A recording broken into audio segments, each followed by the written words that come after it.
అందరికీ వైకుంఠ ఏకాదశి శుభాకాంక్షలు. ఈ రోజు నుంచి తిరుమలలో 10 రోజుల పాటు అంటే 19వ తేదీ వరకు వైకుంఠ ద్వార దర్శనం ఉంటుంది. నేను పుట్టి ఇన్ని ఇయర్స్ తిరుపతిలోనే ఉన్నాను కానీ for the first time last year వెళ్ళానండి వైకుంఠ ద్వార దర్శనానికి. అసలు మాటల్లో చెప్పలేను. అంత మంచి ఎక్స్‌పీరియన్స్ చాలా బావుంది. ఆ ఫ్లవర్ డెకరేషన్ దాంట్లో నడుచుకుంటూ వెళ్తుంటే నిజంగానే స్వర్గంలో నడిచినట్లుంది. అంత బాగా ఎంజాయ్ చేశామనమాట.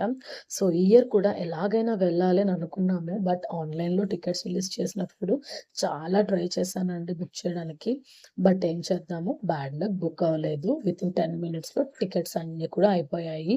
సరే ఇంకా ఆఫ్‌లైన్‌లో అన్నా చేసుకుందామంటే ఆల్రెడీ అందరికీ తెలుసు కదా! 2 డేస్ నుంచి ఎలా ఉందో సిట్యుయేషను. ఇంకా నెక్స్ట్ సండే నుంచి ఇస్తారంట టికెట్స్. మండే పైన దర్శనానికి. ఏమైనా ఖాళీ అయితే వెళ్లి టోకెన్స్ కట్టించుకొని ఈసారి కూడా వైకుంఠ ద్వార దర్శనం చేయాలని చూద్దాం. ఆ దేవుడు